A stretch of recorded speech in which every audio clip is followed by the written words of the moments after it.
Hi అండి, నమస్తే. Welcome to my channel అండి. ఈరోజైతే నేను మీకు వెజిటబుల్ బెసార్ కూర చూపిస్తున్నానండి. మా ఒరిస్సా స్పెషల్ అనమాట. ఇది చాలా చాలా టేస్ట్గా ఉంటుందండి. ఇంకా ఏం జ్వరం వచ్చిందో కానీ నోరైతే అస్సలు బాగోలేదు.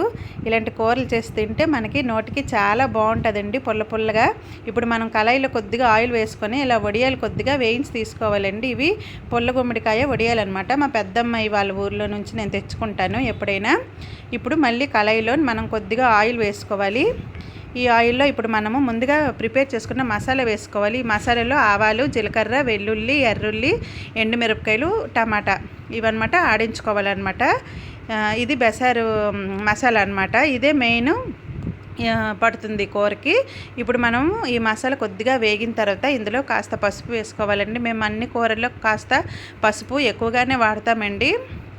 ఇప్పుడు ఈ మసాలా కొద్దిగా వేగిన తర్వాత ఇందులో మనకి పులుపు చూసుకొని నేనైతే 2 టెంకలు వేస్తున్నాను, మామిడి టెంకలు. అది మీ పులుపు చూసుకొని మీరు వేసుకోవచ్చు. ఇప్పుడు చూసారా, మసాలా వేగిపోయాక మనం వాటర్ వేసుకోవాలి. ఇప్పుడు మనము తగినన్ని వాటర్ వేసుకోవాలి. మన కూరగాయలు ఏటేటి వేస్తున్నామో దాన్ని బట్టి వాటర్ అయితే పడుతుందండి. ఇంకా వాటర్లో మనం కాస్త టేస్ట్కి తగ్గట్టుగా సాల్ట్ వేసుకోవాలి. ఇంకా ఇందులో కొద్దిగా బెల్లం వేసుకోవాలండి. ఆ మాత్రం బెల్లం వేసుకోవటం వలన ఈ బెసారు కూర చాలా టేస్ట్గా వస్తుంది. మీకేం స్వీట్నెస్ ఏమి వచ్చేది, చాలా బాగుంటుందండి.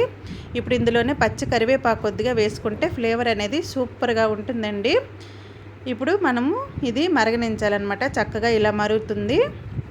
ఇప్పుడు ఇందులో మనం ముందుగా కట్ చేసి పెట్టుకున్న నేనైతే అరటికాయ, సారికంద చేస్తున్నాను వడియాలు. ఇంకా ఇందులో మనం బెండకాయ, వంకాయ, ఇంకా పొటన్స్, ఏవి చాలా రకాలు ఇంకా కాయగూరలు అయితే వేసుకోవచ్చు. నేనైతే ఇప్పుడు ఈ 2 రకాలే వేసుకుంటున్నాను. ఇంకా వడియాలు ఈ 3 రకాలతో చేసుకుంటున్నాను. చాలా చాలా టేస్ట్గా ఉంటుందండి ఈ కర్రీ అయితే. ఇది ఒరిస్సాలో స్పెషల్ అనమాట. చాలా వెజిటబుల్స్తో చేసుకుంటారు. ఒకప్పుడైతే మా ఇంట్లో అందరూ ఉన్నప్పుడైతే చాలా చాలా కాయగూరలు అన్నీ వేసుకుని అయితే చేసుకునే వాళ్ళము. ఇప్పుడు మా ఇద్దరికైతే చూసుకొని కొద్దిగా చేసుకోవాల్సి అయితే వస్తుంది. ఇప్పుడు మనము ఈ కూరలన్నీ వేసుకున్నాక ఇప్పుడు మనం మూత పెట్టేసి కాస్త ఉడకనించాలండి.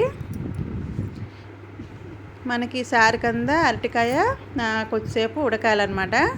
మధ్య మధ్యన మనం కలుపుతూ ఉండాలి. మనం మధ్యన చెక్ చేసుకోవాలన్నమాట. ఉప్పు, పులుపు ఇవన్నీ సరిపోయిందా లేదా అని. నాకైతే సరిపోయిందండి. మావైతే మామిడి టెంకలు చాలా పులుపు అనమాట. 2 వేసుకుంటే చాలు, చాలా పుల్లగా ఉంటాయి అన్నమాట. ఇంకా మూత పెట్టేసి ఇంకాస్త ఉడుకుతుంది అనమాట. ఇప్పుడు గడిగడికి మనం కొద్దిగా మూత తీసి చూస్తూ ఉండాలి. ఇప్పుడు కొద్దిగా ఉడికింది. ఇప్పుడు మనం ముందుగా వేయించి పెట్టుకున్నాం కదా గుమ్మడి వడియాలు, అవైతే ఇందులో వేసుకోవాలి.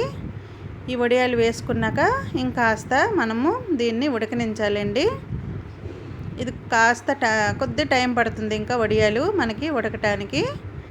చిన్న మంట పైన మనము ఈ కూరని ఉడికించాలండి. చాలా చాలా టేస్ట్గా ఉంటుందండి.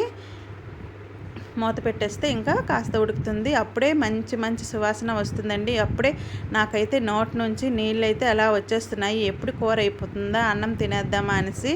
నోరు అస్సలు బాగోలేదు కదా, అందుకే అనమాట ఇలా చేసుకొని అయితే మేమైతే ఈరోజు తిన్నాము. సూపర్ టేస్ట్గా ఉంటుందండి. మీరు కనుక ఎప్పుడు ట్రై చేసుకోకపోతే ఒక్కసారి ఇలా ట్రై చేసి చూడండి. ఎలా వచ్చిందో నాకు కామెంట్ చేయండి. కొత్తగా చూసిన వాళ్ళైతే నా ఛానల్ని సబ్స్క్రైబ్ చేసుకోండి. వీడియో కనుక మీకు నచ్చినట్లయితే ప్లీజ్ అండి లైక్ చేయండి. Thank you. Bye bye.